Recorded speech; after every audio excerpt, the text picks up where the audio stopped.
bust yourselves around and integrate, because like the 3 orange people here who I know, you're gonna kind of intermingle with the green people over there. Not this instant, but eventually. I'm just getting your minds used to the idea. So in the event that you're with your buddy and you cannot let go, it's okay. You can stay with your buddy. Yes, well, that's different. If you don't like them, you have to be with them. But if you're with your buddy and your buddy's like providing you with dialysis or something, then yes, stay with your buddy. But I want you to share your problems with someone you don't know. This will help you articulate your challenges and help them understand the issues and be able to give you advice. Virtually everyone here has a challenge on the robotics team, no matter how successful you are. And virtually everyone here has solutions to problems that either you've had or you're just aware that this is a problem that's not going to go away. You're going to have to learn how to live with it or mitigate it or that kind of thing. And having the awareness, discovering that this total stranger has your exact same problem and also can't solve it. That may be all we accomplished today, but actually that's pretty valuable. And there's a little song here. So that kind of what this, I discovered that my students don't know this song. Oh my God. So we played it. It's like, and they listened to it. That's a pretty long song. So they just listened to it. They were just mesmerized. It was great.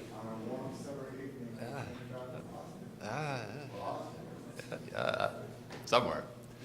But I don't know. It gives me goosebumps that they don't know it. So like, yesterday we had a fantastic presentation in this same room by Jennifer over here, who's hiding, but she's on my team, and she's an example of a leader who I'm getting to lead. What I noticed, and I learned from my students, I learned from my mentors, and what she had was a slide that gave her credibility, and this morning I woke up, I said, I don't have a slide that gives me credibility. So here's my credibility slide, which is, I went to famous schools, got degrees there. I worked for 4 different startup companies with low digits in the employee number. All of them failed by virtually every measure except one, but you only need one. And I was a senior research scientist at NASA in the late 90s and early thousands. I also hold a 6th degree black belt, also known as a Rokudan in Aikido. And I'm the dojo cho of the Palo Alto High School, well, Pali Aikido dojo, and I'm one of the 3 people and the youngest person on the Pacific Aikido Federation black belt testing board. So if you want a black belt in Aikido, I can give it to you. Some of my achievements, what I consider to be my achievements are my students' achievements, include Dean's List winner from last year, not Dean's List finalist, that's wonderful, Dean's List finalists, but a winner, international sailbot champion, a world champion in zero robotics in the virtual division, the Intel Science and Technology national contest winner, and 2-time winners of the International Math Modeling Challenge. What this says is, mostly I just position myself in a place where there's really smart, great kids who have wealthy, educated adults, and it just happens. But I also know how to allow people to succeed. And so, people here are somewhat different profile than what I have often. Often what we have are people who are just getting started with a team. Now, some of you, how many people here consider their situation on their team to be something which is new for them or new for their team? Okay, well, never mind. So you are basically that same profile. You're in a situation where you're trying to figure out maybe what your top priorities are. I'm going to share with you the top priorities that I've found to be important and that other mentors from famous numbered teams, 971, 1700, I forget the number for space cookies because I always get them confused. Space cookies and the Citrus Circus numbers I can't ever distinguish. 4 digits, there's 8s and there's 6s. There's other numbers too, but so 0 or 1 or 2. There's a Dilbert that talks about even numbers. Anyway, look it up. And this is the old first slide for this. I like the picture of sort of like, know when to run away. And these are the things that I have found, and people have told me they have found to be of great value when you're putting a team together. And the first one is first for a reason, and it is community. You don't care whether you make it to Worlds. I know you care, but you don't care. You don't care whether you're about roles. I mean, I know you care, but you don't care. What you care about is having a place where you make a difference for your students, and that begins with having a place where your students want to be. And you have a place where your students' parents want them to be. As a parent of, my son is now graduating from WPI, and he was on team 971, by the way. And when I started as the head mentor for team 8, I definitely did not want my son on my team because I did not have the community that would support him, that would be the kind of place that he would feel welcome and included, and he would have people modeling the kind of gracious professional behavior that FIRST is all about, and that even, whether you have that phrase in your organization or not, that's really what you want. So you have to think about that. We'll be talking in a sequence of slides then about creating a code of conduct. And I want you to think now about a code of conduct that you're going to create for a virtual team for yourself, or a code of conduct that you want. And we're going to talk about what's important and what's not important when it comes to creating a code of conduct. We'll talk about failure and how it is essential. We'll talk about roles. You have students come into the room and you want to be able to give them something to do. There are lots and lots of roles to help. There's some things, so Team 8 is proud to be one of the most student-run teams. I would suggest, as he looks over at Team 100, which considers itself to be a very student-run team, we are the most student-run team in the world. Maybe. Certainly extremely student-run. But there's still some things that they cannot learn on their own. And I talk a lot with Team 971. My son was on Team 971, which is an extremely mentor-run team. Extremely valuable experience for my son, like going to graduate school in high school. So this is going to vary a little bit depending on your particular team's capabilities as well as what's important. But there's some fundamental things that even when you're maximally student-run, you have to expect to need to teach over and again. You need to fight for things sometimes, and you need to not fight for things other times. Now, remind me, and I'll tell you the story of our student who wasn't a student, but who I was willing to go to jail to keep on our team.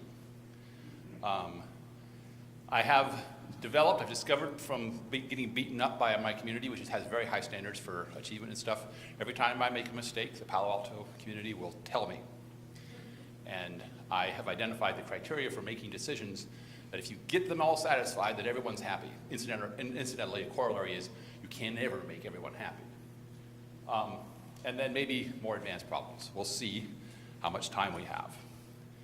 And so this is a beautiful slide for community. One of the interesting things about these two pictures, I just got two of my favorite pictures that showed to me a sense of community, of sort of a group of students, and I love the names on the back of the jackets that the students selected. This is our first girl captain in a long time. It'll remind me to tell the story about our current captain's nameplate, what it says on the back of his jacket, because it shows sort of a progression of mentoring and the challenges of coping with highly capable students who are not always taking direction. And so what you end up saying what I would end up saying to him in text messages that were shared text communities called like Slack, Devin would exceed his authority, and I would just say one word, Devin! Exclamation point. And ultimately that got onto the back of his jacket. And this is another group of people who was great, that kind of bonded, and it was kind of interesting. This is the Zero Robotics team. It's a software, not FIRST, not VEX, nothing like that. And it was just interesting riding in the taxi cab back with them after they won. You look at the trophy and it says international champion. So basically it says world champion. We get in the taxi and I say to the taxi driver, "You're driving world champions back to the airport." And all my kids were like, "No, no, no, no." It's amazing, this imposter effect, sort of a characteristic. But the characteristics of both of these were things that were pictures taken at championship events. And there's something to be said for that. I just thought it was interesting. I didn't realize that until I was reviewing my slides. Sort of like having success does support the idea, support you having a community.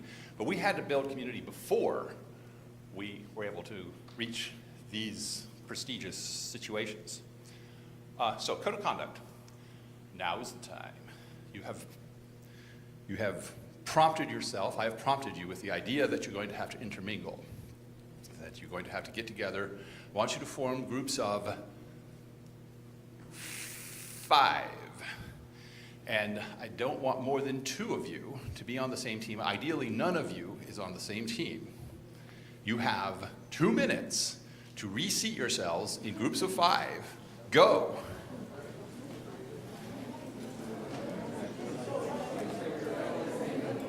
Participate what? You can do what you want. If you're in the middle of something you want to do, that's great. But whatever you want. Hello. Do you have I'm not on anybody's team. I'm on myself. and we need one more person. Should we just get them behind you? Do you have Are you with anyone? Once you're able to be seated together, I need you to come up with a code of conduct. I want you to come up with 3 rules in your code of conduct.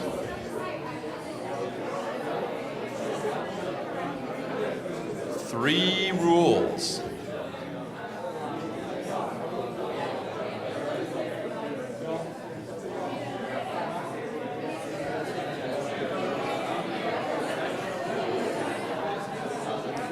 Yes, I would like you to come up with 3 rules in your code of conduct. I will add that if you wish to rebel against the idea of rules and you want to do something else for your code of conduct, like have a picture of an asparagus, and that's your code of conduct, that's fine. You are completely empowered to do whatever you want, but I'm giving you some structure so that you don't feel completely lost, because a lot of people like structure.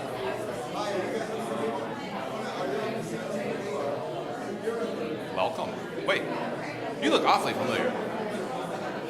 Oh, I see. Okay.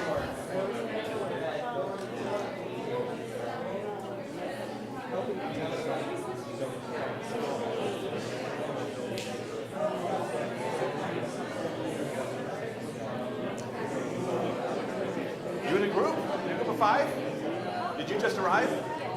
Okay, so I want you to join a group of 5, or you can just be a 6th person in the group. And right now we're coming up with a code of conduct for your brand new robotics team that you're just forming as an experiment right now. Okay, so join the group.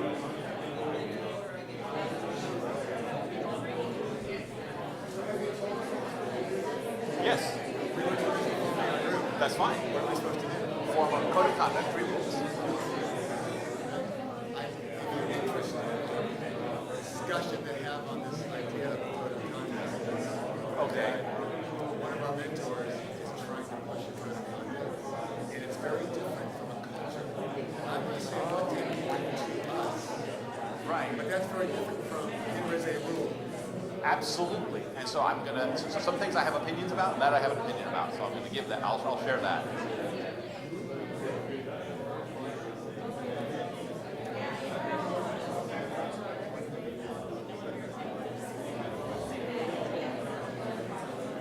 Jennifer, can you give me the secret sign when your group has your code of conduct done?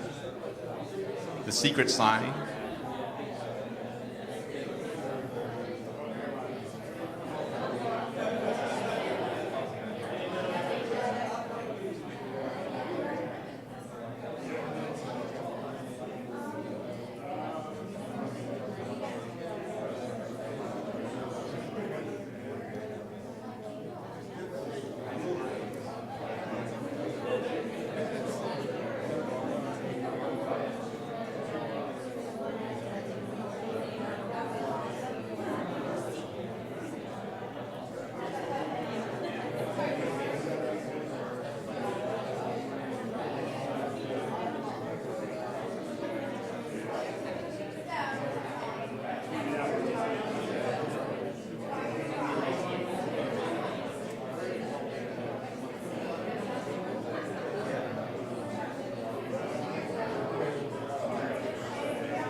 has their code of conduct now? I see a lot of codes of conduct, so I'm going to give you 30 seconds to finish with your codes of conduct.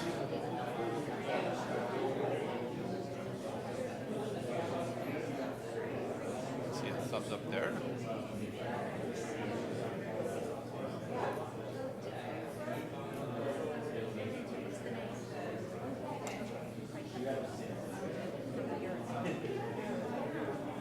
That feels like about 30 seconds.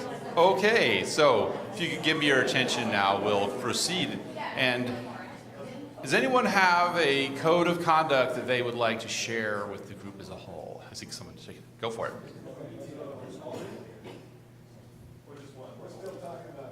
Tough. Sorry, man. You guys are slow.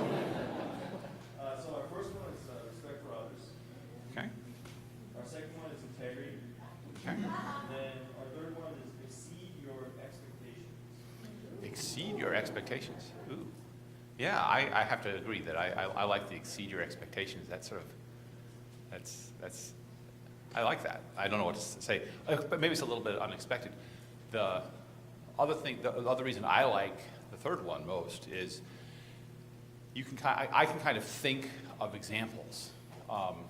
Respect for others, yeah, I can certainly see disrespect, but there's sort of gray areas that become a little difficult. Nevertheless, here's what I would do with your code of conduct. If you were the students, you came to me with this as your code of conduct, here's what I would do. I'd say, that's the code of conduct. Okay, does anyone else have a code of conduct that they'd like to read us? Yes? We had be on time, be respectful of others, and speak from your own expertise.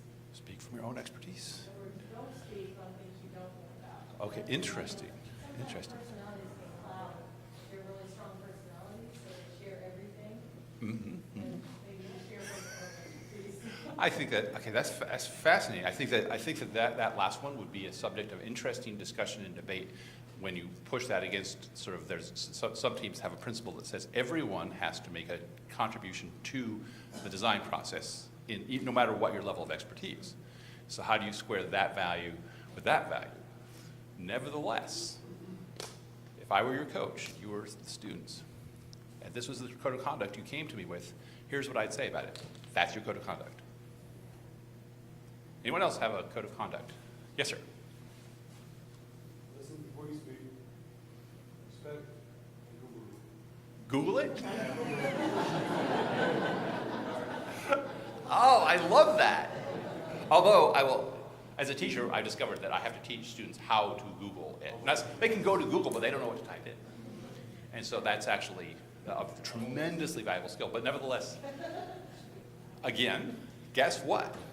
If you were my student, and I was your coach, and you guys came to me with this as your rule of your code of conduct, I would say that's the code of conduct, okay?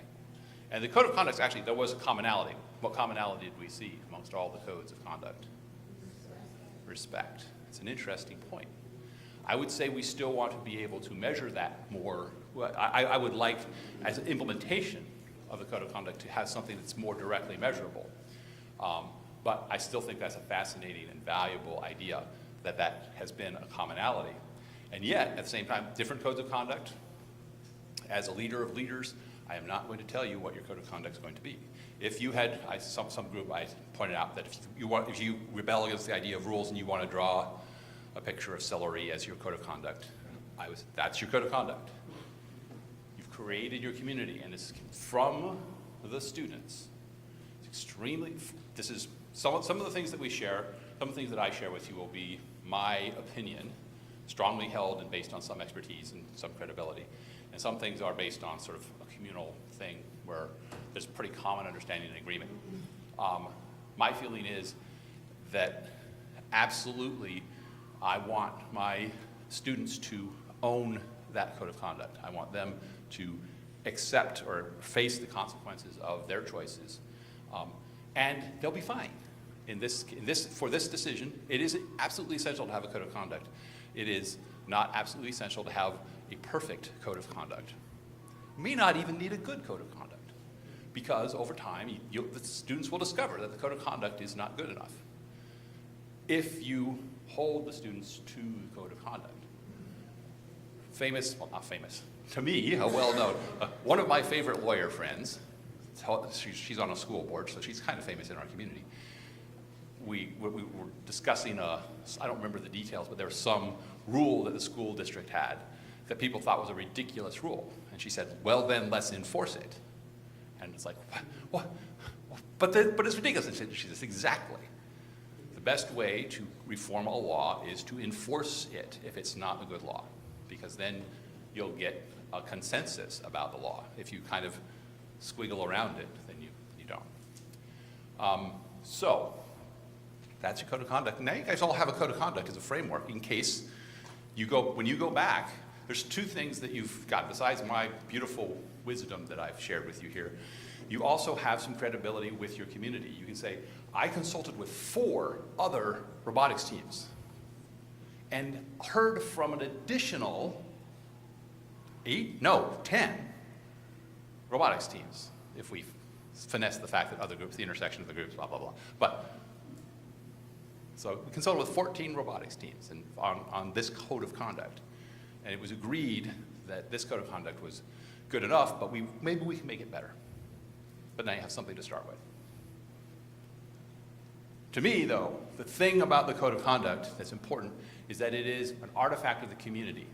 It is not something that comes from a single person. It's certainly not something that comes from the coach from on high.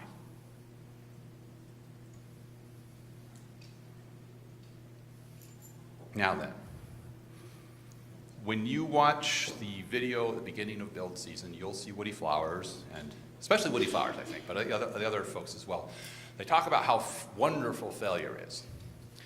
And it is. And I think you've all, in the process of getting here, ironically, and getting to championships, you've discovered failures as you've gone along. And for the team that I started coaching 6 years ago,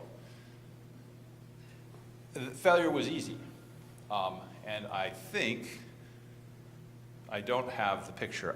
Yes, when this got transferred into something which you could all see and had the logo from Detroit. Sorry, I'm going to do this in Detroit too. But imagine a series of Keystone cops, each holding the waistband of the one in front of them, and then one holding the back of a train. Okay, you have these people all lined up trying to get aboard. You know that they are not going to get on the train, except maybe in the movie they do because it's ridiculous.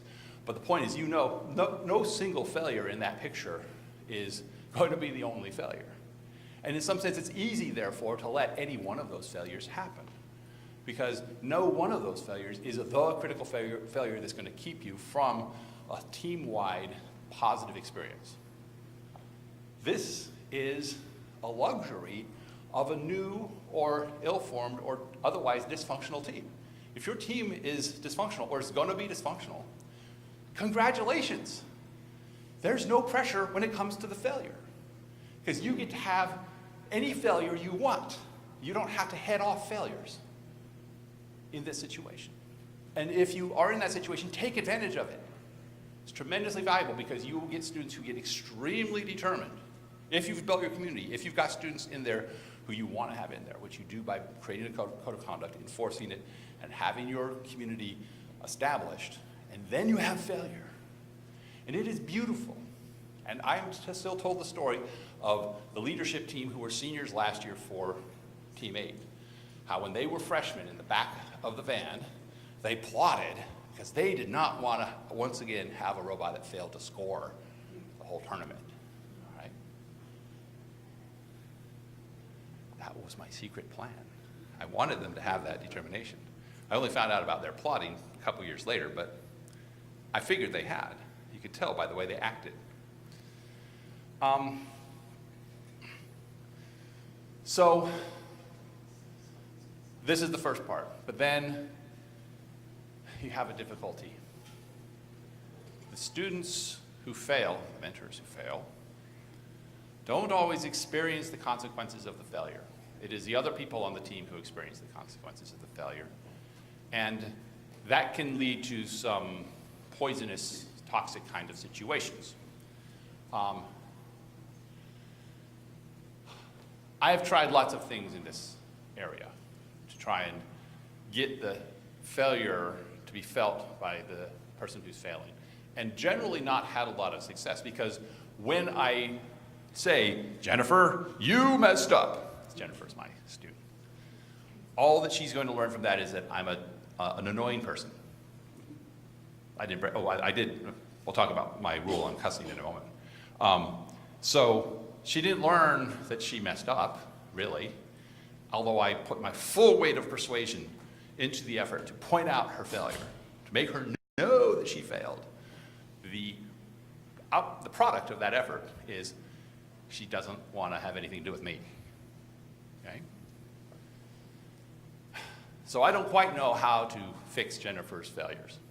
However, I have seen when students in leadership positions fail, the underclassmen see that, and they are determined not to. It's similar to the earlier failure I was talking about, but it's also the case you can count on the younger students to see those failures. And if you give them an opportunity to articulate what happens, so an end-of-year reflection is extremely valuable, an end-of-year reflection where you only include the underclassmen. We should do this, by the way, Jennifer. Is extremely valuable so that they can form a pact, if you will, that they're going to overcome that particular issue. And they'll have their own solutions, which may not be ideal, but it's like the code of conduct. It's going to be better than if they're just being told something which they're kind of evading understanding or hearing, because then it gets to be about the conflict between you, the mentor, and them, the student, rather than their determination to learn something useful. So that's failure, the failure you want. So that's failure. Does anyone have anything cool to say about failure? What I'm interested in here is, I've just described something that I haven't quite figured out. If it occurs to you like, oh, you know, when Johnny took over all the CAD and wouldn't let anyone access the file until week 5, and then we had to just redo it all. Our solution was actually we just showed him the color, orange square, and he got better. It's like, I wish it were that easy. I don't have a magic solution to that problem, but if any of you has like a story, no stories. Okay, well, think about it. Maybe if you have a story for you successfully got a student to experience a failure, feel the failure, rather than having the rest of the team experience it in that particular context. That would be great to know about. Okay, so let's shift gears a little bit. We'll talk about roles. So you have students on their team. And one of the things that I saw when I was reviewing other presentations on leadership was this idea that a leader needs to have all of these characteristics: visionary, a motivator, a manager, a coach, a communicator, an icon of integrity, a driver, a cook, a babysitter, a librarian, a teacher. And my response to that is no, you don't have to force your students, your student leaders, or you as a mentor, none of you has to be all of these things. Simply don't have to be all of these things. It's good to be aware that you have all of these characteristics. So personally, whoops, I'm going to do that several times more today. I'm okay as a visionary. I'm pretty good as a motivator. I'm adequate as a manager. I'm great as a coach. I'm okay as a communicator. We won't talk about that. And it's not for me to say, really. And I do hardly any of those other things at all very well. And so I need people to be in charge of those things. And I do that by, there's rules. Now let me see whether or not there we go. Each of those roles has a title on our team. Some of these titles have not worked out. In fact, the top 2. So far on our team, our strategic director, the job of being visionary is too vague so far. We've tried it 2 straight years with 2 truly outstanding students, both of whom were like, I have no idea what to do. Fascinating learning experience, a failure for me. What can I tell you? So another question for you guys to think about is, to help me on, is it would be great to have students or someone on the team in a visionary role. in a role that has a title similar to strategic director. But how do we do it? My direction on this is more specific guidelines for what you do. Sort of, what do you do the first week as strategic director? What I told my student, the second year around, I thought, okay, I've got this. And I gave my student a list of people to talk to, which included the President of the United States, the governor. And I sincerely believe that when we get the right strategic director and the right directions for how to be a strategic director, our strategic director will have tea with every executive in the US government, up and down, and in other, tea with the Prime Minister, tea with the Queen. Because who can say no to a high school senior who has won the Dean's List Award? No one can say no. But they have to, it's actually quite hard for high school students to do that step up and reach out to these highfalutin people. They don't feel worthy, but they are. Sometimes I have students spontaneously be motivators. They glue the team together. They don't necessarily work well in any particular job. All they seem to ever do is make cookies or hot chocolate. They don't know how to work a screwdriver, and they are absolutely essential to the team. And we had 2 exemplars of that characteristic that did this job so beautifully, I decided to create a position called Team Glue. And they instantly stopped doing it. They instantly ceased to do it very well. So this is another one I'm not sure about.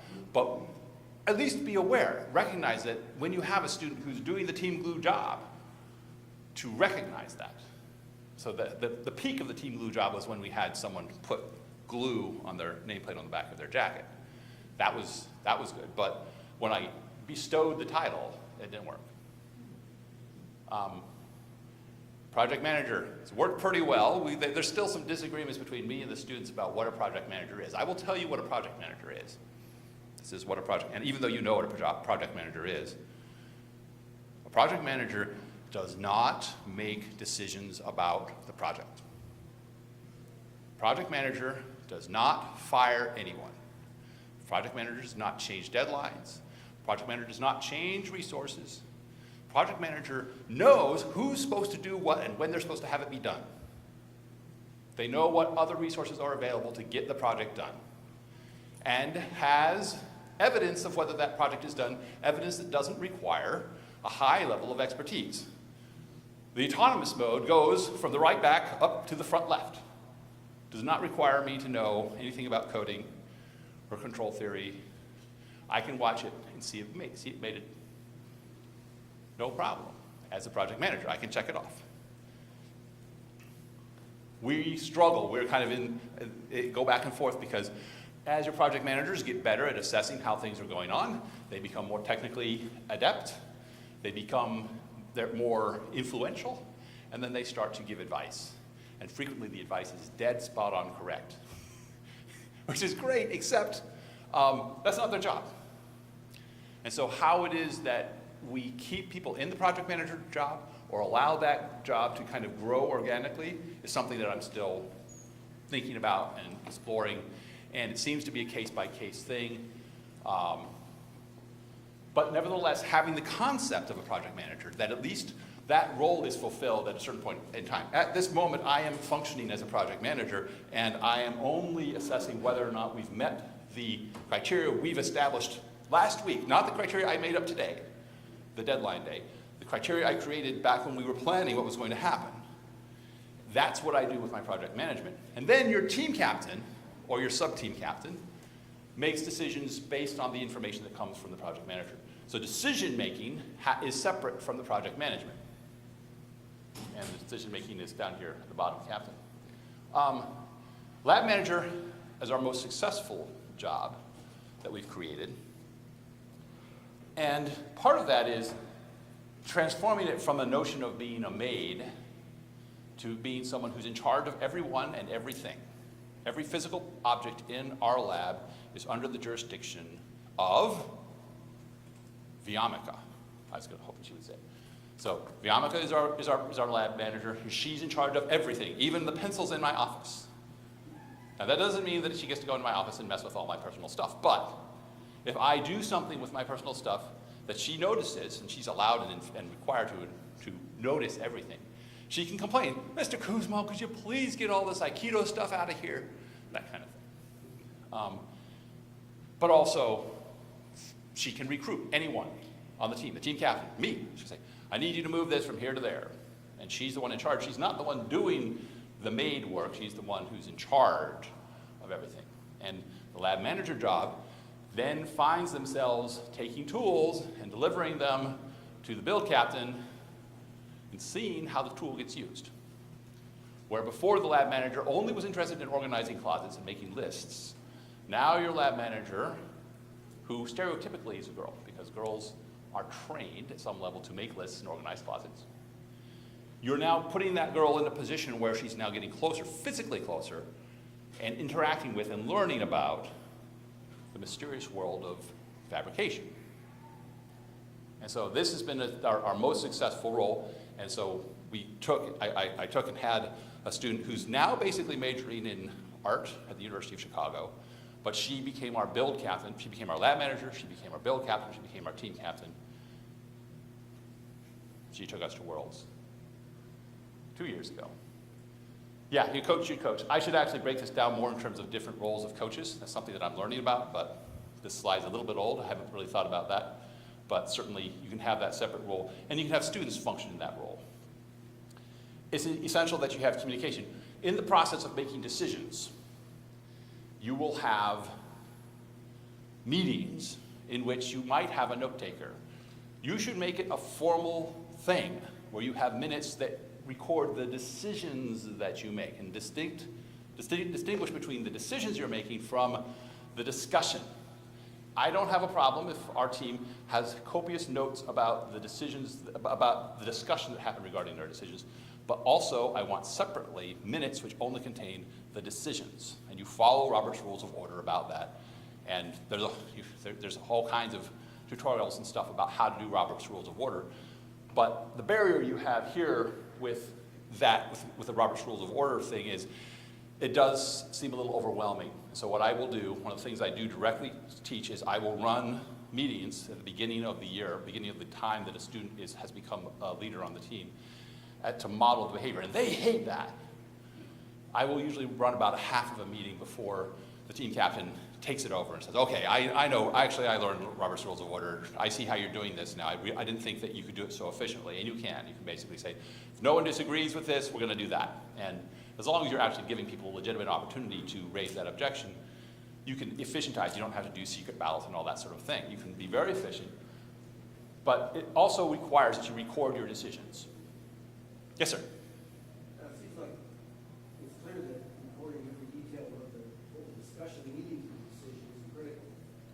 But other than just the decision itself, it seems like you also want to include key reasons why you made that decision. So if something changes, you know whether that decision should be investigated. So you're pointing to the essential criteria for making decisions, and I will talk about the 7 essential criteria for making decisions, and one of them is fundamentally reasoning, the reasons behind it. And I completely agree. I'm not sure where you structure that in your communications. We're not that, I think the students would rebel if I were to demand that they have that amount of structure in their notes and stuff. Just making it so they do that one level of separation is enough to get most of what I want. If some students will go an extra yard or extra 100 miles sometimes. We had Johnny, who was he made graphs of everything. He still makes graphs of everything and sends them over to us from Stanford, of course. And so anyway, so the students themselves, but if you mention that to the students, it'd be desirable to list the reasoning so that the rule is reversible or the decision is reversible based on those reasons. That's truly ideal.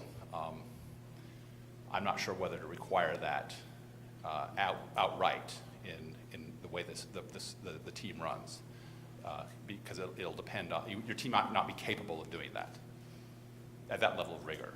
I mean, my gosh, if I could get the school to run its meetings as well as the robotics team runs its meetings, it'd be amazing.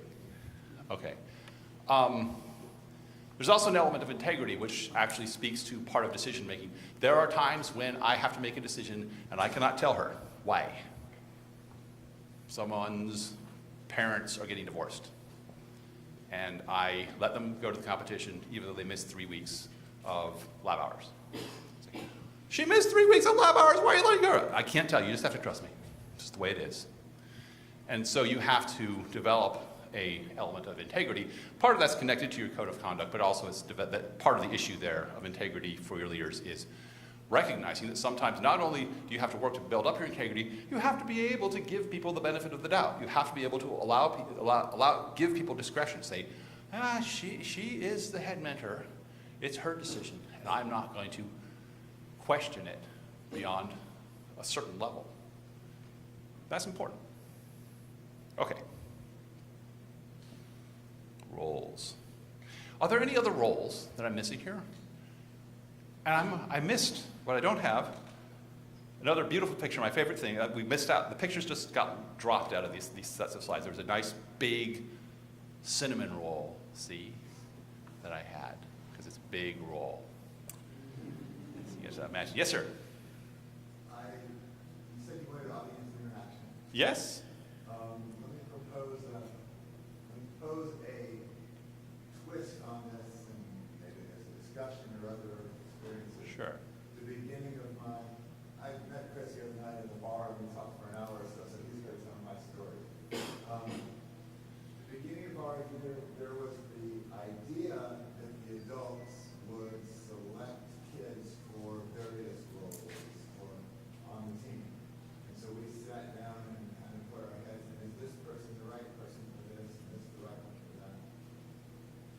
And I'll take credit or blame for pushing hard for, this doesn't feel right to me. It felt like as soon as kids were in a role, that they would be boxed into that role, and nobody else would want to take any action in that area, even though they might have the skills, but that kid wouldn't want to do anything else because they were in the role, and they might not be the right person for that role. So we went through most of our season with essentially no roles defined at all by the adults or by the kids.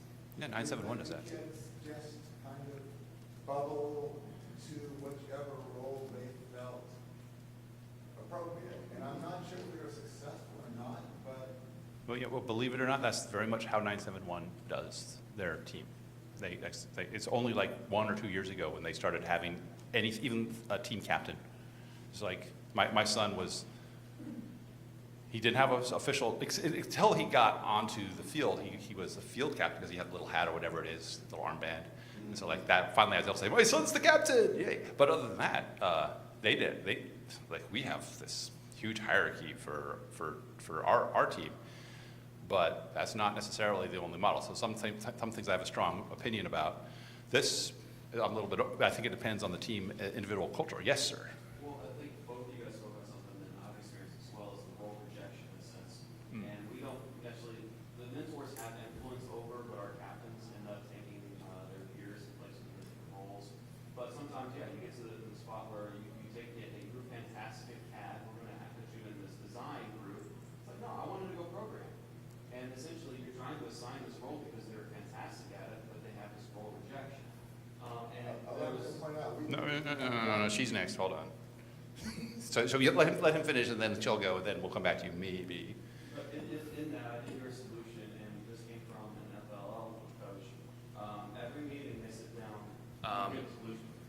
Well, I haven't implemented the solution, so I don't know if it's. The solution you heard about this, I want to make sure the microphone gets it. Gotcha. The FL coach, they do a role selection essentially, and this also accommodates for the sense if you have somebody's absence and that role is not being fulfilled in the meeting, they sit down and they kind of choose the role for the day. Granted, FL teams are a lot smaller. The roles are not as extensive as an FRC, so if this is a solution for FRC, it's yet to be seen, but it's also one of the things that came out of that I saw is this is a very simple idea that I think even high school students can understand it. If so, as you were saying, you don't have a solution for the role rejection, and I'm searching for one. Oh, you do? Okay. Oh, no, that was it. Cool. So one thing that my team does that I've seen help solve part of this problem at least. So our team captains, we have an engineering captain and a business captain. They have to run for that position, so it's voluntary. And then the students vote for who they want in those positions. And then after that, for individual roles like programming lead, technical design lead, et cetera, they have to interview for those roles. So again, it's voluntary. And they interview with the mentors, and then we pick ultimately who gets that role. And then we can hold them accountable. Because they volunteered, they interviewed, and then we hold them accountable. What do you mean by that, hold them accountable part? Like, for example, you have project manager up there. Our team leads, like programming lead, et cetera, are essentially project managers for those subsets of the team. And a lot of times they misinterpret the role to be like they're the main doer, but we try to get them to not be the main doer. They assign the duties. But when you say, I'm asking what I'm asking because I want to know what you're thinking and what you do. I'm not trying to say that you're doing, I'm not trying to shut you down. I'm hear what your ideas are. When you say hold them accountable, how do you hold them accountable? What's the natural thing? Is there a consequence? I mean, what's the story on, I'm fine with your design captain or whatever you roll for. I don't do it. Like, yeah, I volunteer. That's on my resume now. This should help us. So I work mostly with the programmers on my team, and this has actually been a challenge this year where our lead programmer has been the doer. So what I have him do is I try to get him to like lead and assign to the rookie programmers little projects to do. Like I said, it's been a challenge, and this is only my second year as a mentor, so it's been a learning experience for me as well. It sounds like what you're doing somehow, I assume that you probably involves work in your part, which I'm not, because that's good that you're doing, it's just laudable. You're noticing whether they're doing what they're supposed to do, and then you're providing coaching, at least in terms of telling them what they should be doing, which the biggest thing I learned, well, I probably didn't do more. Yes, sir? You have two mics. Oh, there's two mics. There's three mics. Actually. There's three mics. Oh, yes, they're back. Oh, lovely. What a concept. Well then.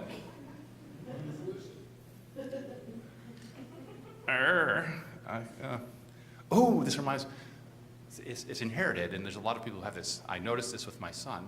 He'd be in the kitchen, and he'd be going around, he'd be making himself a peanut butter and jelly sandwich, and be holding his glass of water. And he'd be doing everything with one hand, because he didn't want to put down his glass of water. So watch this. Okay, but so I have that issue. So did you have a comment or question? Or you can use the microphone if you want. My question is, have any of you instituted like an acumen test or a personality test to help a student even to find out what your strengths are? So is there a brand name called an acumen test, or is that a term you're using? Just trying to find what Sure. is your acumen? What are you? Right. That's beautiful. And I'll just, for our team, we do measure some of these things, so-called soft skills. In particular, we focus on measuring empathy. And there's a thing called the Greater Good Science Center at the UC Berkeley, which has done leading research on how to teach and assess and measure these skills, which supposedly are either you just have them or you don't, but that's not true. You can learn how to have empathy. And to give you the assessment, in fact, we can do this assessment together. We'll make a little exercise. I'm not gonna make you split up and all that sort of thing.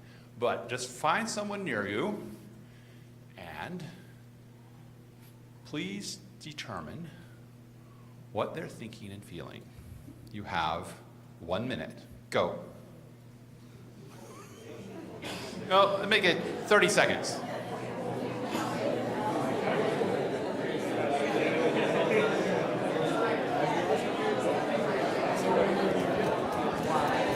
Check, check.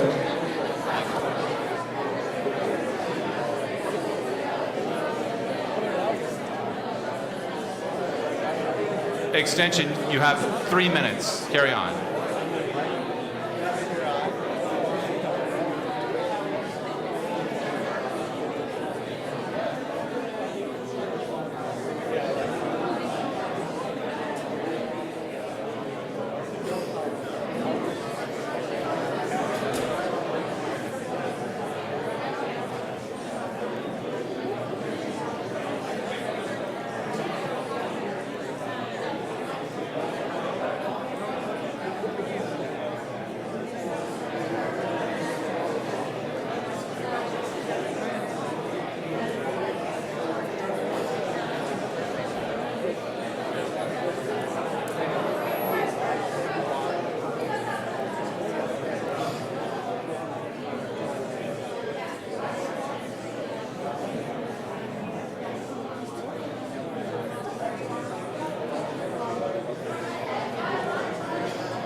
Hey.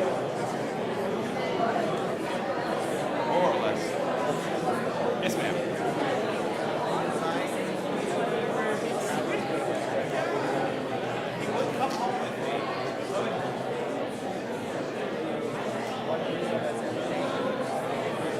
I met him in the lobby of the hotel. There were a bunch of orange people sitting around a table, and I was hungry, and I reached out. I never paid you guys anything, by the way, so I owe you guys a pizza or something. I ate more than anyone else, I think. Fair enough. Well, but I'll pay you back.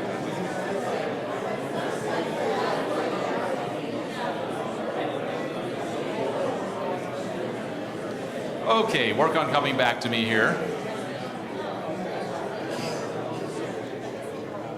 This group is extremely skilled at empathy. I can tell you that already. I don't even have to know what words you spoke. With high school students, here's what, and we have a lot of high school students here. Nevertheless, I need a volunteer. Okay.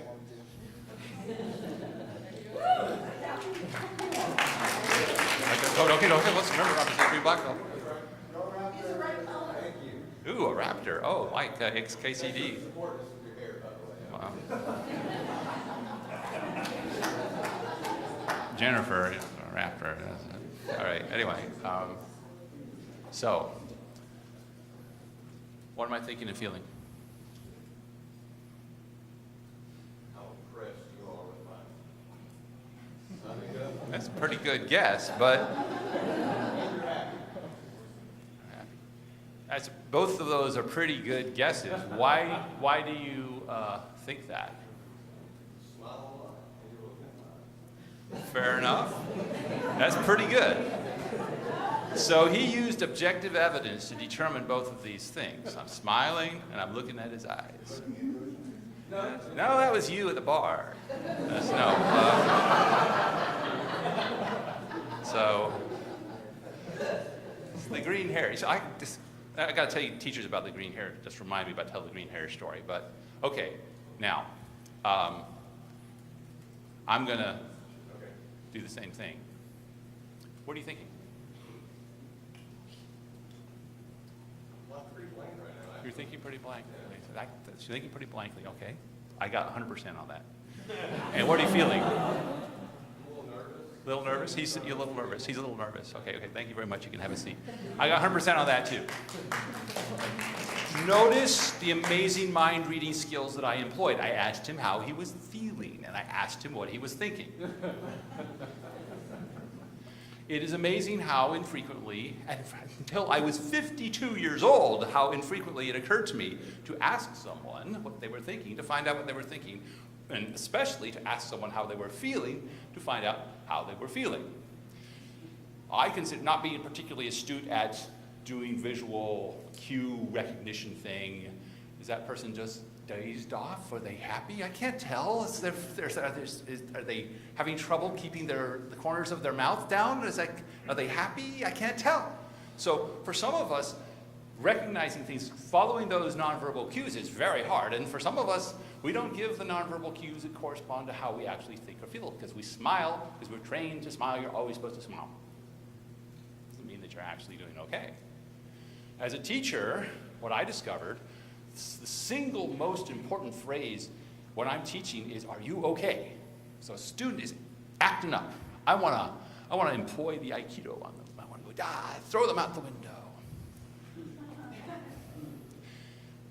If I act on that, I don't never act on that, but if I act in concert, in sympathy with that or urge, I will have a conflict with the student. I may win because I'm the teacher, I have authority, I have literal physical power, it's hard to beat me physically even. And I can write little form and send them off to the office and ruin their lives or at least ruin their day. But I didn't solve the problem. 95% of the time when I ask the person who's behaving in a way that makes me want to hit them, if they're okay, if I'm sincerely interested, they will tell me, usually, that there's something wrong and what's wrong, and this explains their behavior. And then we can address the behavior. So when you have the students as a whole, you're working to make it so that they have success as leaders. Teaching them how to practice empathy is extremely valuable. So none of that's actually in the presentation, so this thing, it's only so much time, but now we're blowing time out the window, it doesn't matter, sorry about that. So we're gonna be off schedule, but yeah, as empathy, and there's more skills in that, and I'm working on being able to measure other things, but it's been a bit of a struggle, because for my leadership team, if I say, you know, I think we should require drawings. All the CAD products should result in drawings. The interface between the CAD team and the fabrication team is drawings. Nothing else, don't talk about it, don't point to the file off somewhere. You gotta pass over a physical drawing. They execute that perfectly. I didn't have to say another word, and they did that. They were all over it. Now, the same level of direction, in my opinion, was, here is a rubric for measuring empathy. When you are making recommendations to me for who should be on the team, we have to select who's on the team as well as who's in leadership positions. When you are giving me a recommendation as a student leader for who you think should be on the team and who you think should be put in a leadership position, use this rubric. And I gave the rubric out to all of my students, all of my student leaders. And they read it, and that's it, they read it. And I remember talking to my outstanding team captain, every captain's been outstanding, but this outstanding team captain who just, I mean, he got us to go and do demos at the local middle school, taking care of absolutely everything. All I had to do was sign the form and turn the key on the ignition for the van that he arranged with the transportation office. And he did that when he was a freshman, okay? But the rubric, he didn't do anything with it. He read it. I was like, so the second year, I kind of pushed a little harder. And still, there's this innate resistance. I don't think that it's hostility. My upcoming student leadership will have to let me know. Doing that assessment is something that's not coming naturally to them. I don't have an explanation, but I'm reporting that back to you. Okay, so roles. My recommendation here is, overall, separate out roles as much as possible. Give people describable roles. Yes, sir. The empathy rubric? The empathy rubric, yes. Well, I mean, I don't have it right on me right now, but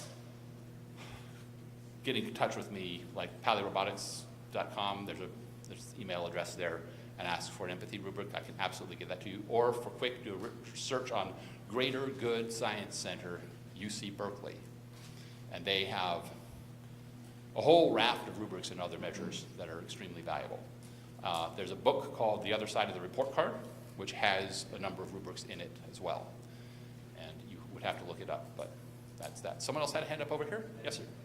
At the bottom, you talk about decision making and the captain.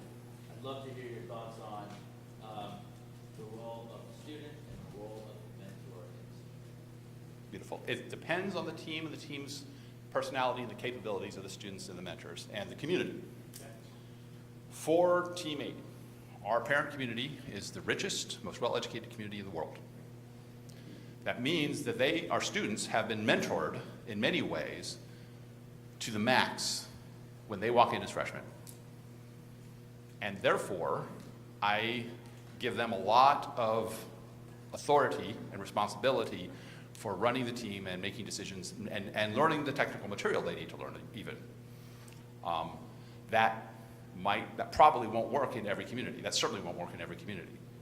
But it works very well in ours. Even in such a community, you can do it differently. Again, I refer to 971 or 254. Similar, not quite as rich, not nearly as smart.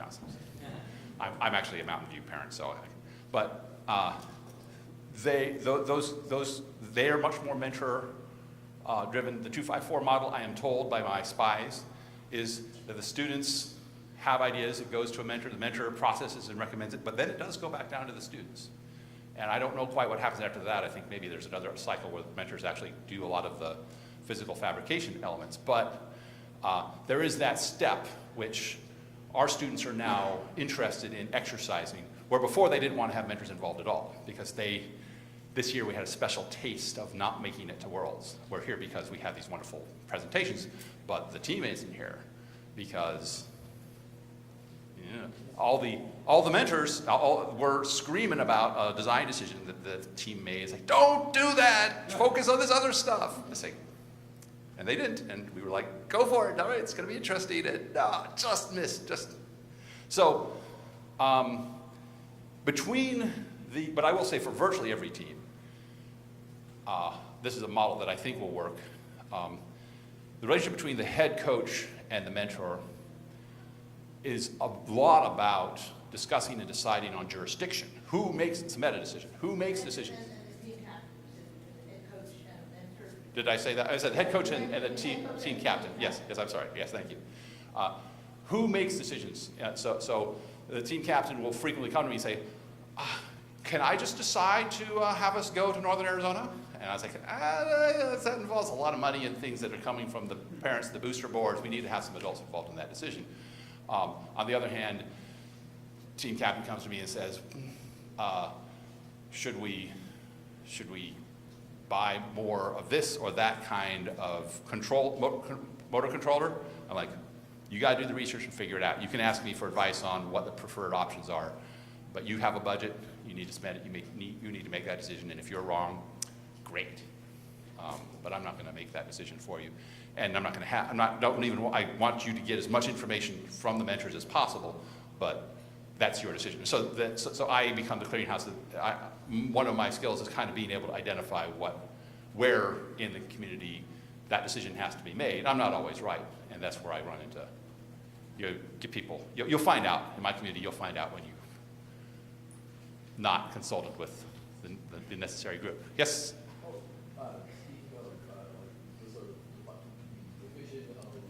Here, let's give you a microphone. So,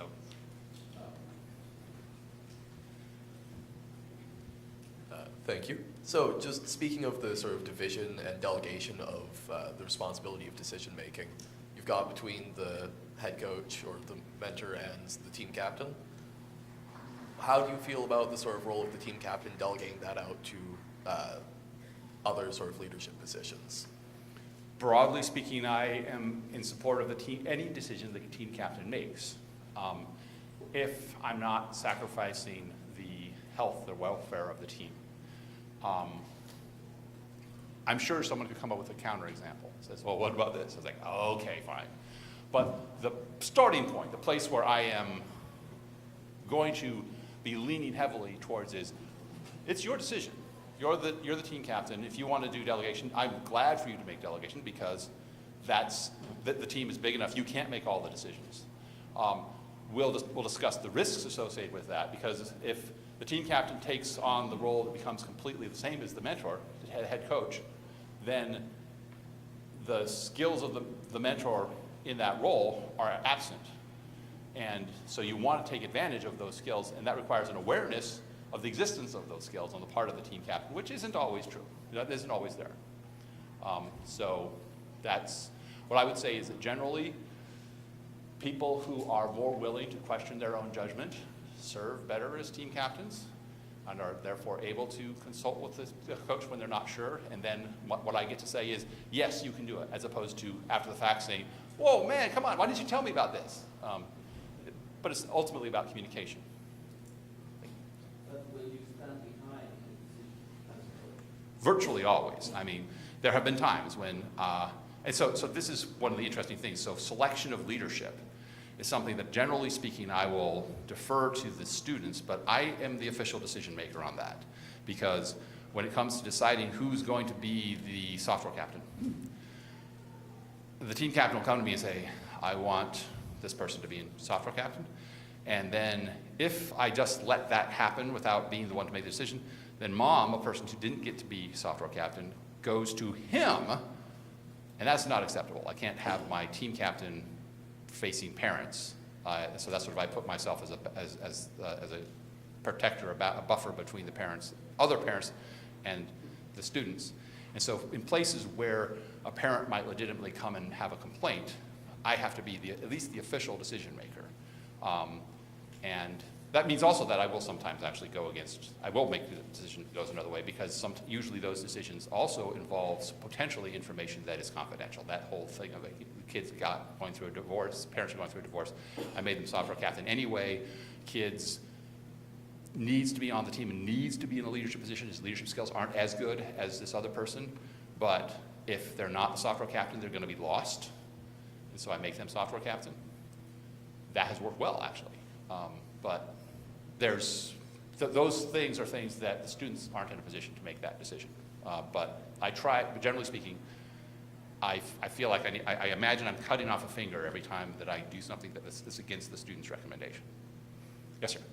How do you handle decision-making that's made behind closed doors? For example, students, they go till 8 o'clock at night, and they go home and they continue conversations on Slack or wherever, and then they come back the next day and they're trying to make all these changes, and I'm just like, where did this come from?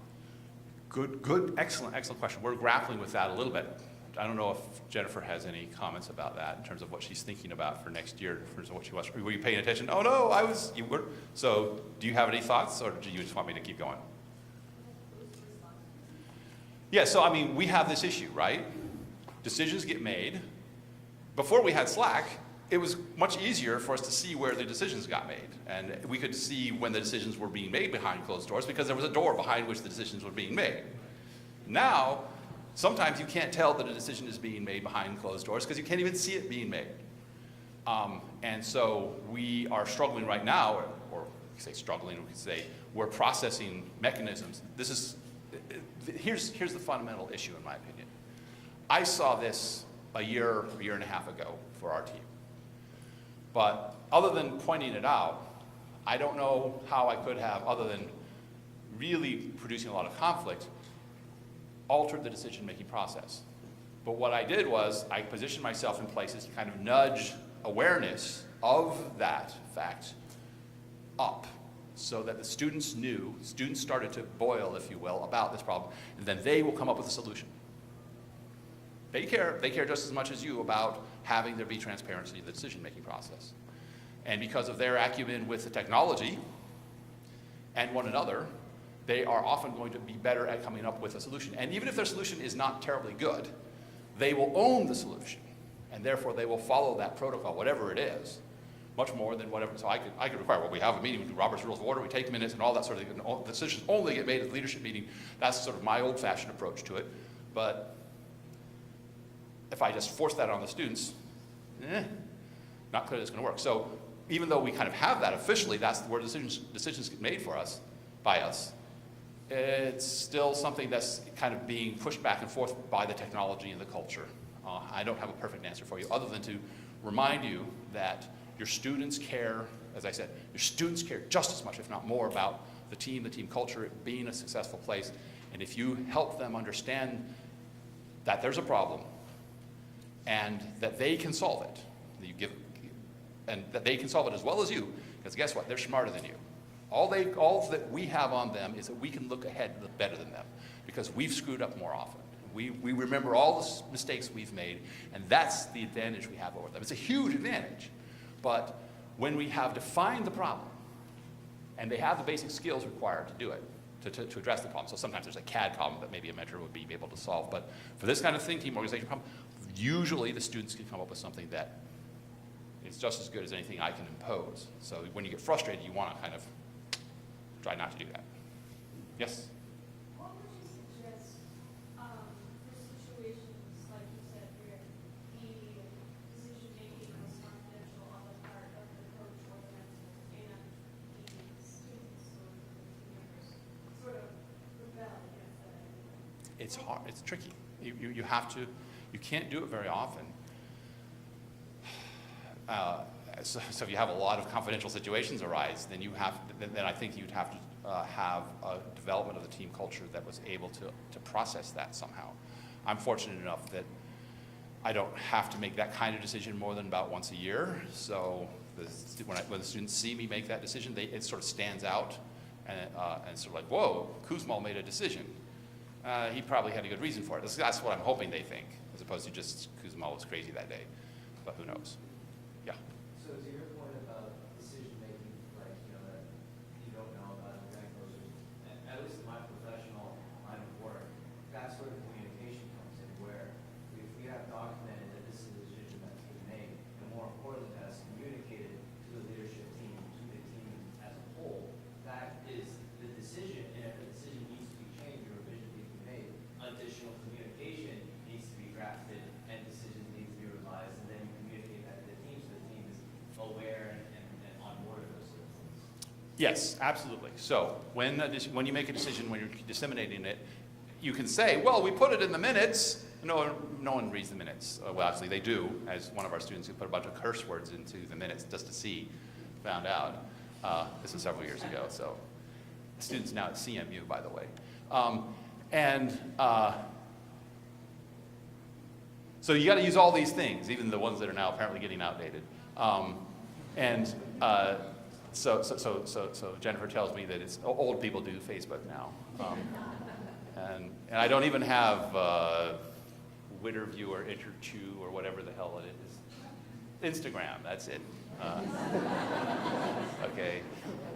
So use multiple modes and have your students help you keep up to date on these, because I actually need to update this because this is now a bit out of date. And you want to be predictable. Having weekly updates. Similarly, if you have newsletters, I learned this yesterday from Jennifer. Have your newsletter come out on a regular basis. Have it be predictable so people know when to look for things. There's different kinds of information. You want to indicate the status. Like, the build team is right on schedule. Everything's beautiful. The specific notice of a decision. The build team decided to no longer work on the climbing arm, and everyone would have cheered if we would have said that at week 2. Persuasion. Sometimes you're not indicating a decision, you're not indicating a status, you're saying, come to the spaghetti dinner, So those are different kinds of information that's worth being clear about what the kind of information you're transmitting is. When you're communicating also, this is the communication side, so it's beyond just decision-making, dissemination. But if you do all the things here, it's going to be amazing in terms of people knowing what the decision was. So there's skill levels when you're communicating the information. I'm as skilled as I'm probably ever going to be when it comes to public speaking right now. But I never would have gotten skilled if I had never had the opportunity to learn. So I want speakers who have limited skills to get up there and talk as well. But at the same time, you want your strong speakers to speak. You need a mix of those things. You also want to span stereotypes. So if you have girls, if you have underrepresented minorities, you want to be able to put them up in front of your group, even if their skill levels are not necessarily in the spectrum you want. Here's why. Unfortunately, people identify with people who look like them. And I hear this a lot. I didn't realize I could be team captain until I saw Claire up there running the meeting. It's like, oh my gosh, okay. Well then, let's do that. Let's understand that we are making a compromise with respect to, I would personally prefer to never pay attention to pigmentation or chromosomes. But for specifically the job of communication, I will at least briefly pay attention to that. But let's go back to an essential skill that students are not good at, that you need to be alert to. Students are tremendously stodgy and old-fashioned and unskilled at evaluation. When if you have your captain delegating responsibility to other people, and then they don't do their job, the recourse, rather than what you talked about, is like find out, discuss things, all these things that you talked about. What they will do typically instead is say, "You're fired." And it's sort of like, well, that's one late choice in the sequence of efforts that you go through in trying to persuade and influence the students who are in leadership roles. But you need to recognize that there's other levels. And so we have to be careful, because then where a lot of the stereotype discrimination behavior happens, it doesn't come from the man, as it were. Hey, I'm all enlightened relative to my students. My students aren't even conscious of their biases in many cases. And part of the biases come from only valuing traditional skills and obvious skills. Oh, they can't drill, so they're not worth anything, okay? And so you need to explicitly measure things and ask the students explicitly to measure perseverance, empathy, thinking, and zest. I guess I did have some things that the lady went away. Anyway, so you need to work to measure these things. And if you don't measure these things, if you just say they're important and then you don't measure them, you will effectively not actually value them. What I discovered is you can't, even with 2 years of trying, I have not had as much success as I would like in getting my students to explicitly measure these things, because they are developmentally retarded with respect to this particular area, apparently. I mean, that's what the evidence says. Yes, sir? Maybe developmentally appropriate. Oh, well, when I say retarded, I'm not using, they're sort of, I should explain a little. First of all, my father founded both the Wyandotte County and the Johnson County Department of Mental Retardation. That's what it was called 30, 40 years ago. So it's part of my vocabulary, is not a pejorative. So I apologize if it came across as a pejorative. But I'm just saying, you don't have that skill yet. It might develop, yes? But I have a question actually here, and apologies because I came late if you've already addressed it. But, Sure. This really, what I was thinking about and hearing you talk was the team acceptances. That you have your student leadership actually decides who's going to be on the team. So recommendations, yes. Recommendations, all right. So that's the question is how, understanding these factors, how do you ensure that you're getting, a diverse group of kids represented on the team? It's not easy, and that's why I'm the one who decides. But I do ask for my students. My students are tremendously valuable in being able to bring to me data. Because I can't be everywhere, and so I ask my students. This year, actually, as I think about it, when we had our meetings, the students actually did do a lot more measurement of these things, because they knew that I was going to ask for those pieces of information, and if they didn't, they knew that I was going to ignore their recommendations. And so they did a much better job of it this year, now that I just forgot that they had done this. But some of the sub-teams did a better job. Interestingly, our design sub-team did the best job of this and happened to select all boys. And it's sort of like, oh my God. It's like, Mr. Kuzma, you're looking at the chromosomes, look at the data. It's like, okay, yes, more empathy, okay, yeah, that's true, okay.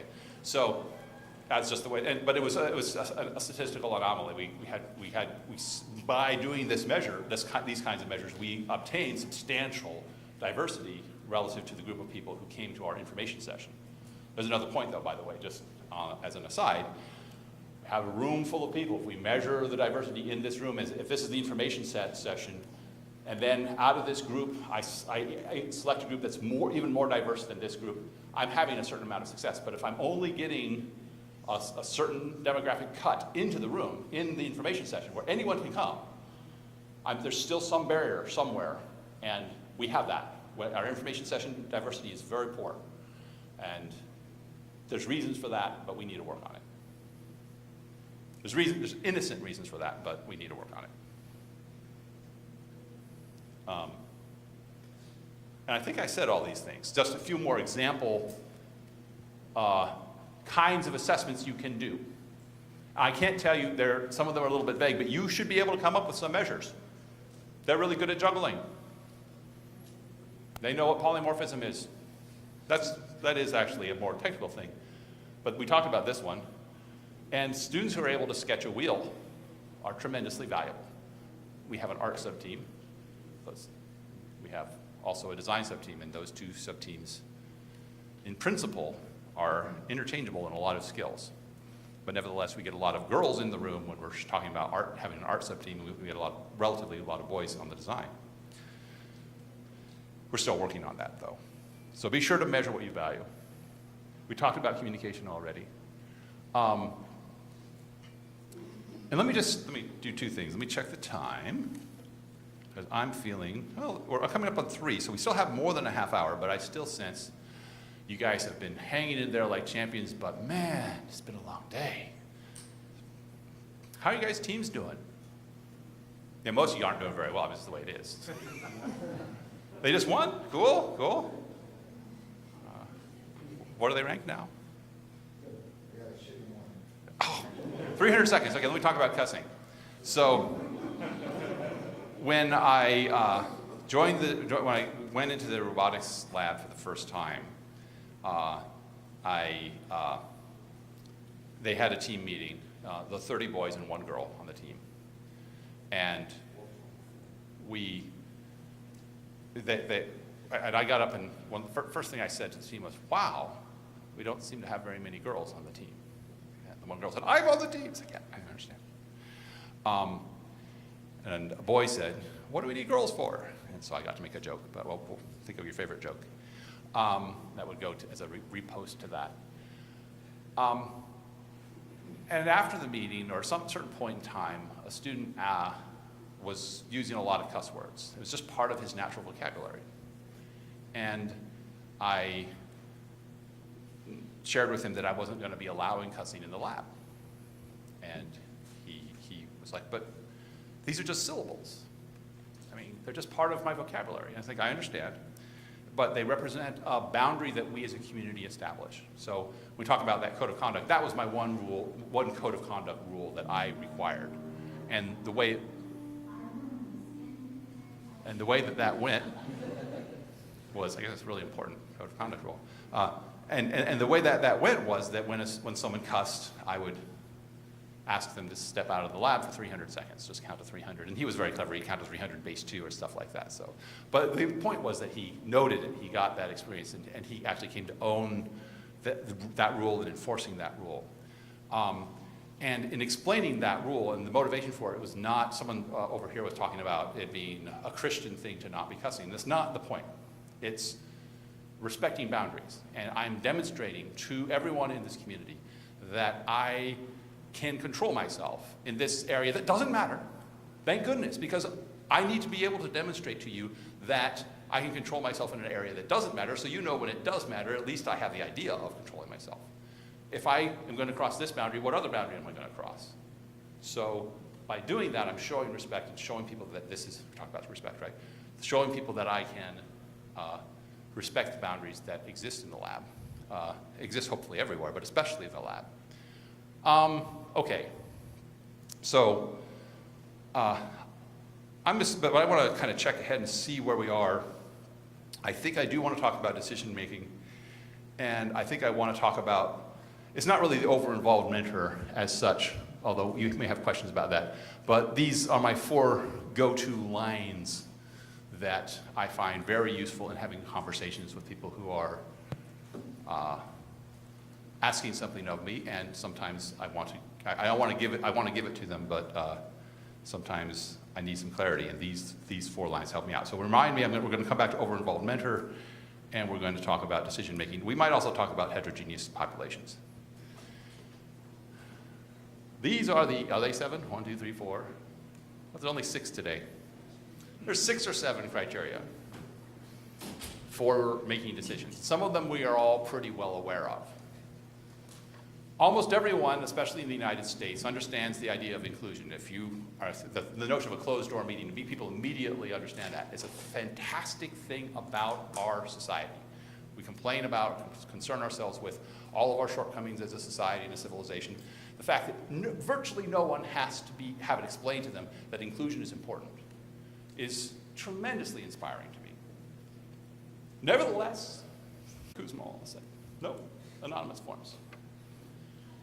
Transparency means that you can see what happened. You may not have been able to influence the decision. You may not have been consulted on the decision. Nothing else may have been done in the right way, but at least you know that there was a decision made and what the decision was. That's tremendously important. And just in terms of having a team move forward, most teams benefit from actually effectively performing transparency. Okay? And so on our team, my go-to is votes and minutes, but the whole Slack thing and similar sorts of things makes it so that we have to revisit the question of transparency. And I think we all do. I would love to hear people's solutions. I think some of the tools that exist in Slack also can help us have transparency. At the same time, inclusion and transparency, if we push those to the max, we can't often get a decision made. And we sometimes are in a situation where we have to make a decision. There's one very traumatic moment where between me and my team captain, we had to decide whether or not we were going to keep our robot in the competition. We did not have time to consult with anyone else on the team. We had like 30 seconds. And man, that was a tough situation. By having developed integrity and the discretion, the team was able to accept our decision, although they were uncomfortable with it, but they recognized that that was the only option. But recognizing that the reason we're making the decision this way is for purposes of efficiency explains why you might have limited inclusion or transparency. And that can help ameliorate people's concerns, like I wasn't included in the decision. We don't even know what the decision was until after the fact. You can say, well, we had to address efficiency. At the same time, expectation management seems like it's the same as transparency, but I've discovered that when you put things in the minutes, you need to actually do those communications, which we talked about before. And there's people who will, your squeaky wheels, people who need to be specially informed of what's going on. You can fight them, or you can just make a point of informing them what's going on. And I find that forces me to, there's not so many people who are really, really eager to know what's going on that you can't actually go ahead and tell them and be proactive in letting them know what's going on. There's a notion of a student handbook or a team handbook that also can help set what the policy and the culture of the team is. There should be a whole presentation probably on team handbooks. We talked about discretion. We talked about the idea in the process of decision making, there's times when you just have to say this is a decision that cannot be made with any of these criteria, and Mr. Kuzma might have to think about it for a long time. I might not have inclusion, transparency, or efficiency, or expectation management, none of those things. And after a year, Mr. Kuzma makes a decision that he can't explain. But that's the way it goes. And finally, there's the idea of jurisdiction. Whose decision is this is an important decision to make, and it's an important part of the decision-making process. And again, the key here is being aware of these criteria. And if it feels wrong, you can go through this list and say, oh my gosh, the problem is this is a decision that really needs to be made by the mentors rather than the students because of financial thing or something like that. It's a jurisdiction issue. Any questions about decision making? And if you have another criteria, I'd love to hear about it. Hello? Oops, I was pressing the wrong button. Okay, there's a beautiful graph here. Imagine a beautiful graph. And the beautiful graph shows there's a problem. Pretty homogeneous population, I guess so. So imagine that your team is failing in some regard. We need to make reservations to go to champs. And we haven't made reservations yet. And if we don't make reservations in 2 weeks, it's going to cost a lot more, and we might not even be able to make them at all. We have a student in the role of competition manager, and they are supposed to take care of it all, and they're capable of taking care of it all. But they're not doing their job. Well, I used to be a leader of a fairly homogeneous population, like a bunch of NASA scientists. And I would use a technique of kind of letting them have a certain amount of failure, and they would start to boil and get all upset and solve the problem because they would realize, oh my gosh, Kuzma's not going to take care of it. We've got to do this. Okay? worked pretty well. Same technique works just fine with teenagers, but the problem is that their parents, if they're in the loop, will start boiling, typically in our community anyway, they'll start boiling before our students. And I'll start getting all these emails, oh my gosh, okay, I knew it was coming, I knew there was a problem coming. I was at a point where I was gonna get them up to a boil, and you can see the problem coming now, but we can actually wait a few more days. But I had to kind of meta that and sort of like get to the point where I was communicating with my parents and saying, this is going to happen. You're going to experience some anxiety. Try and let the students cope with it up till this deadline. And if they still haven't coped with it, then we'll take over. But we're going to give them some space for this.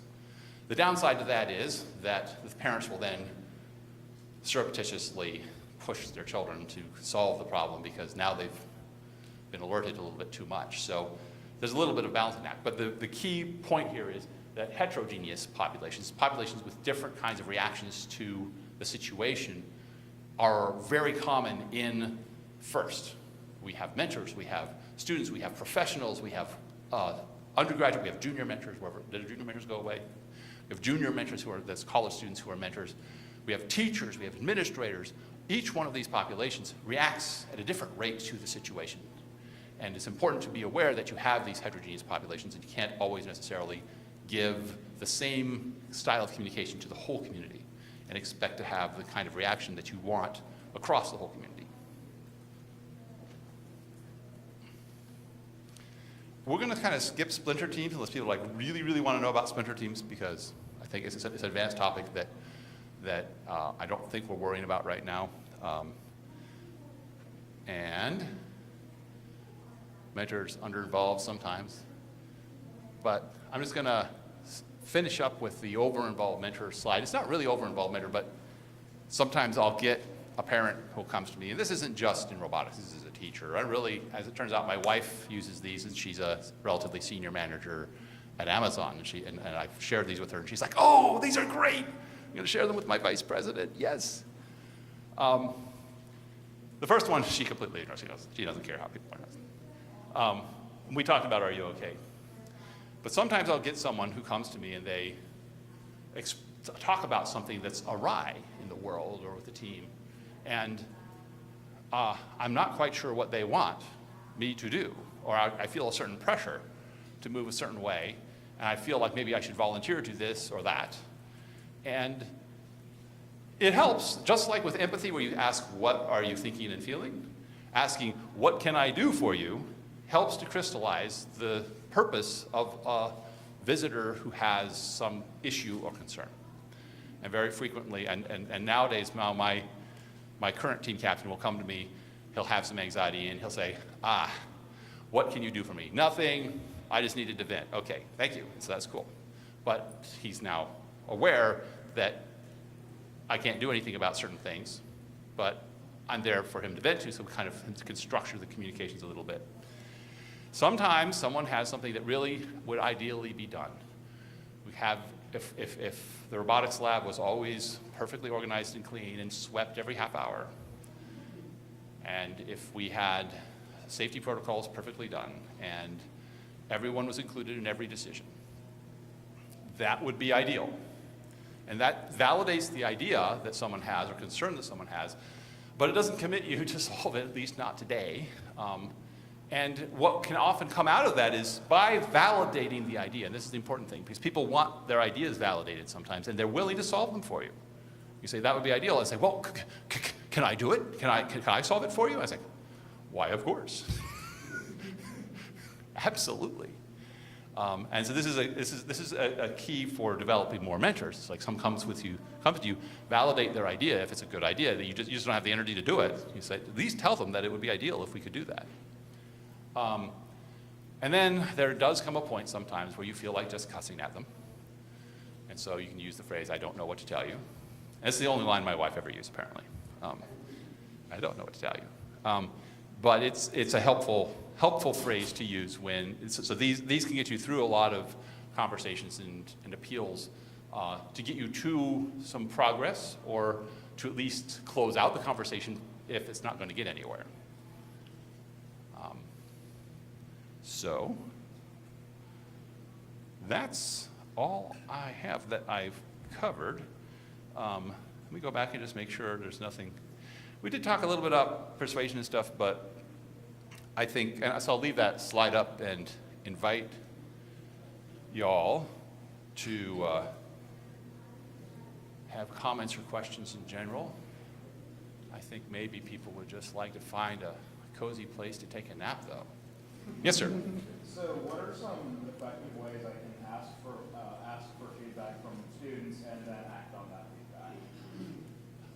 Ask for feedback from students and act on that feedback. This is something I'd love to, Jennifer, do you have an answer to that question? I don't, can you stand up? Are you able to stand up? You don't want to stand up? Okay. Jennifer's going to answer from the ether. What? The ether.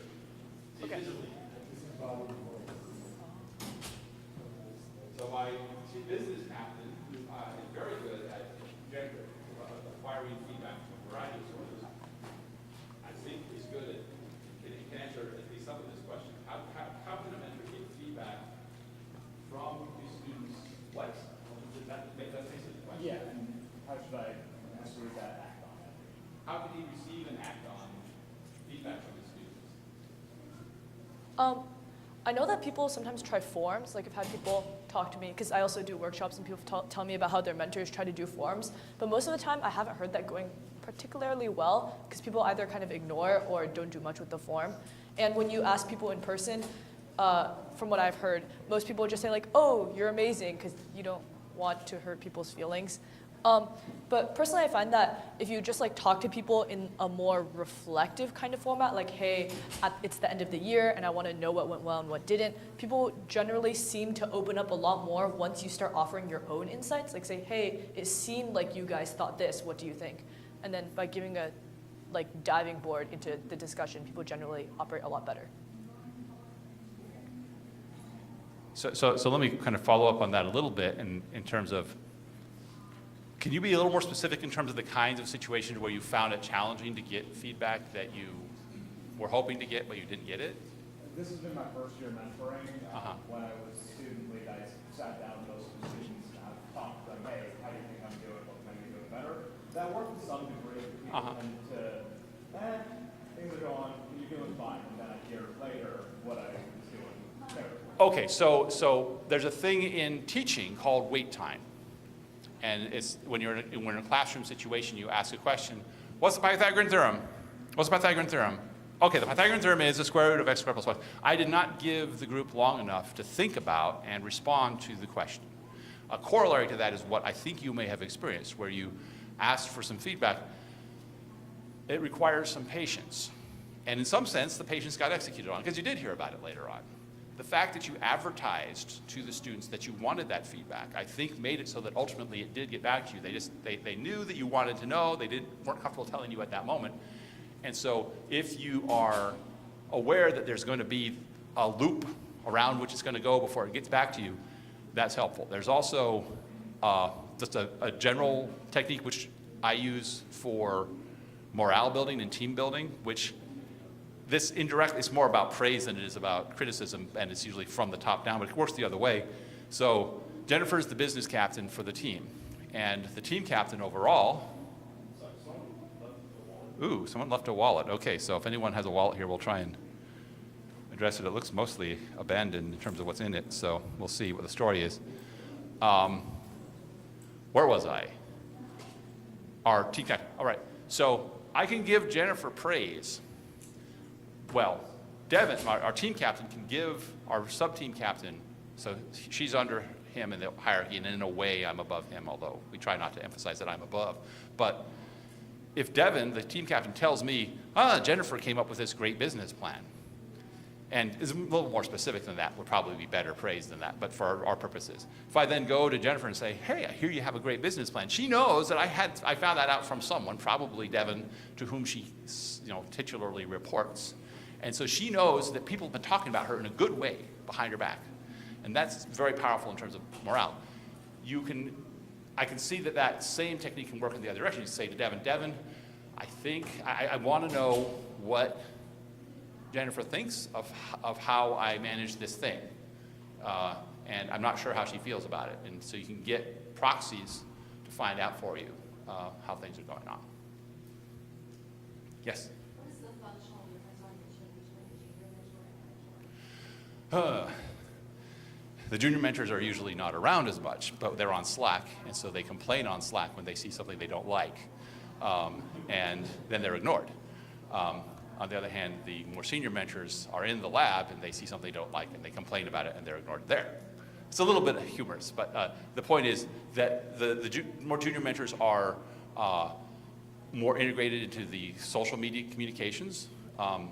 There is an issue to some extent of the relationships that can happen between your junior mentors and your students, and so it used to be that I sort of like felt kind of awkward. It's like a 50-year-old person is a mentor, and they get signed on. I say, well, I have to tell you, don't have a relationship with the students, and they say, of course. But then I have the boyfriend of the girlfriend, whose boyfriend's graduated, the girlfriend's senior. It's like, it's hard to have that conversation.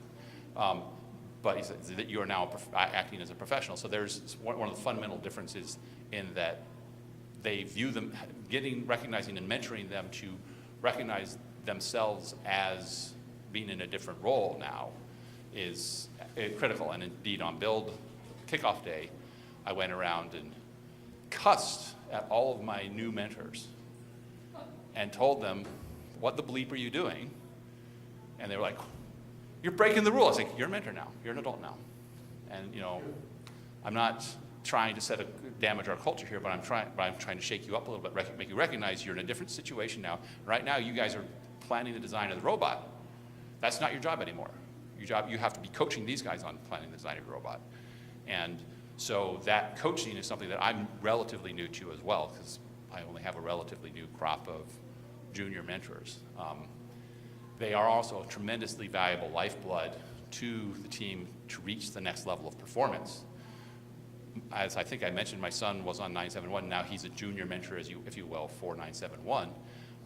And so I have a very close view of how they process things. They're really good at mentor engagement. And they have this actual phrase, mentor engagement. Why did you build this part of the robot? They said, well, that was actually a stupid decision.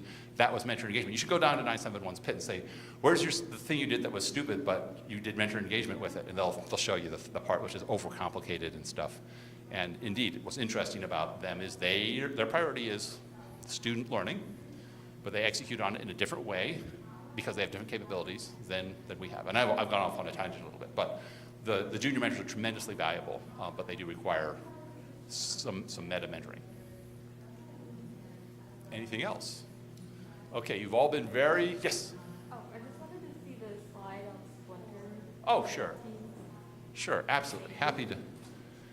So, did I go past it or not reach it yet? There it is. So teams experience new teams that get formed, and this can happen gracefully or not so gracefully, and we've kind of managed to do both. In part because we got surprised by having a huge oversubscription. We had like 140 students who wanted to join the team, and we bloated the team as much as we could, and still I had to cut. There were 40 students on the list who I knew would be great on a robotics team. In fact, and I adjusted the cuts to make it so that that 40 had a core that could start a new team. And they hated me. They still hate me, I think.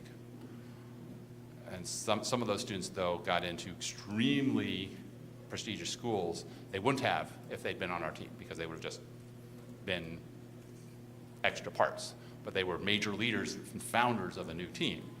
And so that's one way that you can have a Splinter team created. You can have a Splinter team created. There's a team that I won't name the team specifically, where the students were some of the students were very frustrated with the model for how that team ran, and they went off and they didn't communicate very well, which was disappointing to the team in question. And they formed their own team because they wanted to do it their own way. Okay, would have been good to have some communication, because actually the whole first community would have supported them in creating a new team. So if you want to splinter off, okay, but communicate more. sometimes we see students on our team go to allies, so we've seen students go to Space Cookies 971 and the Gators, because those are all teams that are accessible, and that's fine. Well, it's not like I'm pushing you over to those other teams, but they run things, each of these teams run things differently, and it can be a good experience for you if you need to be in a different place. And so being welcoming to those students either coming back or encouraging them to be able to go, because I'm buddies with these teams. I can go talk to their mentors and help them have a better experience. And you don't have to keep it a secret from me that you're going and doing that. Some students feel that way because they know that I'm buddies with their mentors and could make it or theory in their minds, I could make it hard on them. I couldn't, I wouldn't, I shouldn't, but that doesn't change the perception. And so that's a hesitance for communication. So letting your students know that if you're going to go to a rival team, or if that's a possibility in your community, that's how you will cope with that. I actually did this. This sort of can happen. And we also created smaller teams in other areas. There's something called there's programming contests. There's something called ACSL, Zero Robotics, which actually won a major thing, and Vex Robotics. We've created teams that kind of work around our resources to still be able to exist and increase the number of students who get served. You can also have situations where mentors have conflicts. As my son once said, that got a little bit too real. I guess I gave something away. A mentor many years ago from 971 splintered off to another team, and everyone grew up after that. And you may have shifts in sponsorship or school funding. There's another team that had a administrative decision that you couldn't have one team that spanned 2 schools, and so they had to split the teams, which that was more traumatic because it was sort of an externally generated bureaucratic decision. If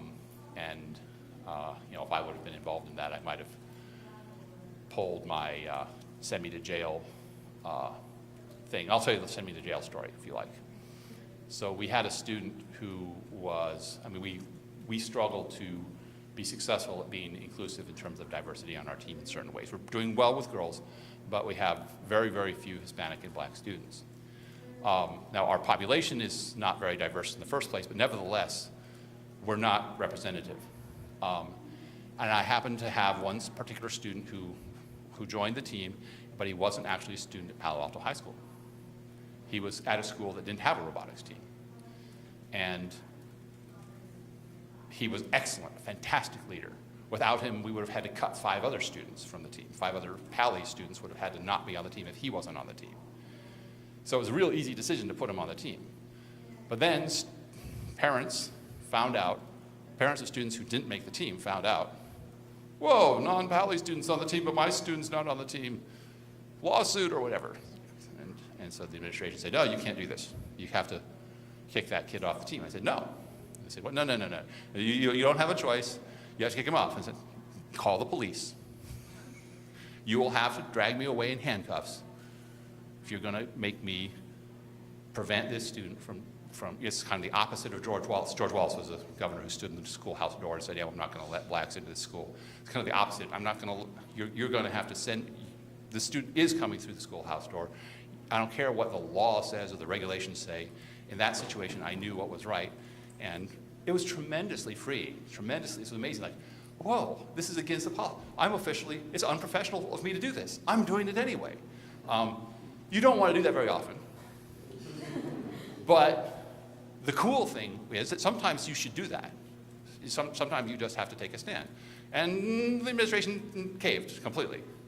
And they said, okay, yeah.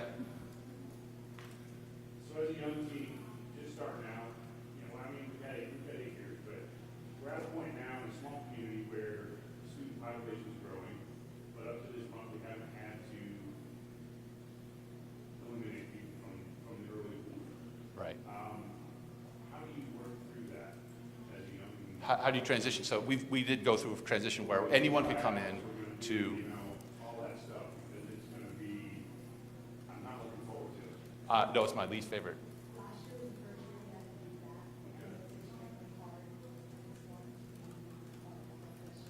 Yeah. Well, what are the successes there? How do we So, yeah, I can tell you some of the mistakes. I can tell you some of the mistakes. And it's hard to avoid the mistakes because you're running flat out to do everything you can to make it as equitable as possible, and people, you still can't make everyone happy. But those decision-making criteria that I listed, try and follow them. Try and be inclusive as you can, but also recognize there's times when you have to have discretion and say, look, this student made the team because I said so. Because as it happens, that student's autistic or that the student has some other issue going on. It's none of your business. And so you have to, but if you establish that at the outset, say, you establish at the outset what your criteria are. There's two kinds of students I want on Pally Robotics. I want students who are extremely highly skilled. And I want students who are have an extreme skill deficit. Both of those students can benefit from being on the team and will benefit others from being on the team.